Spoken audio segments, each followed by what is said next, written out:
so much. Thank you. 27 seconds. 27 seconds is the amount of time that it takes to make a lasting first impression. Think about the last 27 seconds of a first handshake that you made with somebody here at this event. Now think about how many times a new patient engages with your team along the entire continuum of care, from the person at the front desk all the way to the checkout with the treatment coordinator.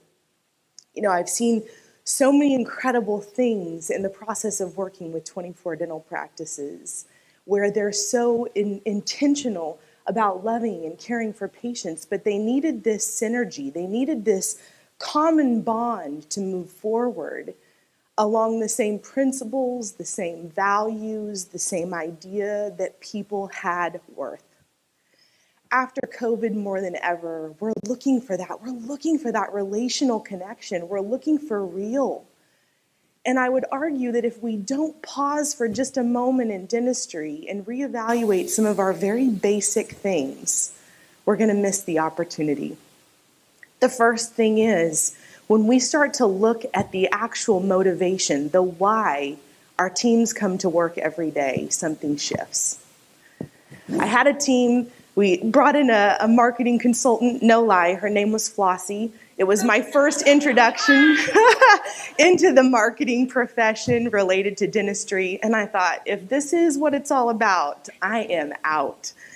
And I listened to her talk about production and setting goals and KPIs and getting everybody on board. And here's where you're missing it. And every team member in the room that I was getting the opportunity to work with, they shut down. The backroom conversation that was happening in the break area was, well, I guess this practice is moving towards money. And over the next month, after we started implementing Flossie's ideas, things started to decline. Where the turnaround happened was when we decided to launch a survey with our team and find out what motivated them, the why. And I'm not trying to hop on Simon Sinek's parade here, right? He's got the why, it's the big deal right now, but it's the truth. It's where we're at. Why do we show up for work? You've heard some incredible speakers here today. The last speaker, amazing story, testimony to why she's passionate about what she does. Do you know why the hygienist in the room next to you chose her profession? Do you know why Sally at the front desk answers the phones? When you start to know what motivates your team, everything shifts. So we took that same idea of improving the KPIs, changing production, but we took it to another place. We put up a big whiteboard that shared what motivated every member of our team. I was amazed to find out there were mamas who were motivated for their children. Right here, I have 3. There were team members who were looking to make more money so that they could afford to take their parents into assisted living. There were team members who had sick family members that they couldn't afford asthma medication, and they needed this job to provide a better quality of life.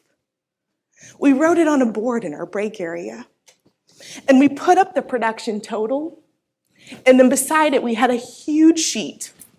And it said, what will you do with your bonus? We bought shoes. We paid for education. We transformed culture. And I start my speech telling you that, which, by the way, I have this thing where sometimes I cry when I get really passionate. It was the first thing I prayed I wouldn't do when I got up here. That didn't work out. But I want you to know these things. I wanted to come here to tell them to you because I want you to start to change the way your culture is within your practice. Do you know that to this day, that practice has not missed a single bonus in 6 years? Because they're motivated, right? They're motivated out of love and the why. So that cultural transformation continues beyond just identifying the production and the KPIs as it relates to motivation versus money. And then there's a shift that takes place in your huddles. I don't know about you, but I've sat in thousands of huddles now to date, And those huddles are a complete and utter snooze fest, right? Like, you've got your schedules, they're lined up. Here's where the holes are. We need one more crown, so you go find one more crown for today.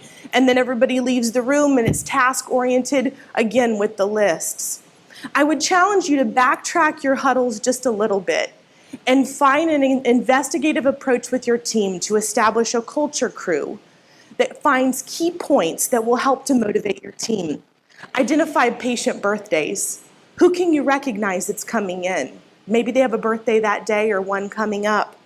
Who's coming into your chair that's a first-time patient? Does everybody in your practice know to welcome them as family? If they don't, you're going to share it in your huddle. In your 30, 60, 90 day, guess what? You're going to share it in your huddle, but you're going to do it differently. You're going to task your team with the idea that we're going to, out of convenience, send that bill pay link today for that patient before they even make it to the chair, so that we don't have to have an awkward conversation about the $15 charge that didn't get covered by fluoride. It's being intentional in our approach. And the last piece of that is for your huddle, it's looking at those opportunities for recare where you really are still mining the data. It's not the dreaded list that exists in the front door that everybody's got to pull out and start calling to get people in. But you've got mama sitting in the chair, and you notice that she's got 3 kiddos that have yet to schedule. They're 8 months past due. Maybe it was COVID, something family related. But while she's sitting in your chair, you've equipped your hygienist in huddle to say to mama, while you're here, let's pull out your calendar. Let's go ahead and get your kiddos scheduled. I want to make sure that that's accommodating for you. And mom says, thank you so much. And guess what happens? Instead of you calling 4 days down the road to ask about those recare appointments, and she thinks, why are they calling me now? I was just there. You relationally connected with them in the presence of them right in front of you.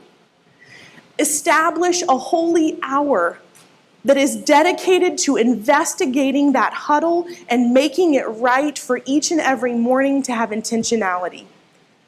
I often go into practices and hear them say to me, you know what, I don't have time. I don't have time to look at the next day. I'm just busy answering phones. You do. Because what you can accomplish in that hour of being intentional and being relational allows you to have that space to be freed up to just enjoy taking care of patients each and every day. The script you heard before me is an incredible engagement tool, but if we don't engage with the why first, if we don't get our teams engaged with why we're motivated to do what we do versus the money being first, we've lost the opportunity to be authentic with our patients. And ultimately, if you want a lifetime patient, if you want a legacy of a practice that continues to grow, be relational first. Be relational with your team, you'll have a higher retention, and be relational with your patients, you'll have a much higher retention. Love people well, support your team, help them achieve their goals, provide support, buy shoes, provide education, do the things with the bonuses that isn't tied to the doctor having a bigger paycheck. That's the end result. All of the practices that I work with have a higher paycheck. All of the practices that I work with, the doctors are seeing high revenue, but they're also sharing that with their teams. And they're recognizing that the motivation of those teams to come to work each and every day is driven by the fact that they have a family that they go home to, that they get to love. Thank you so much. Woo!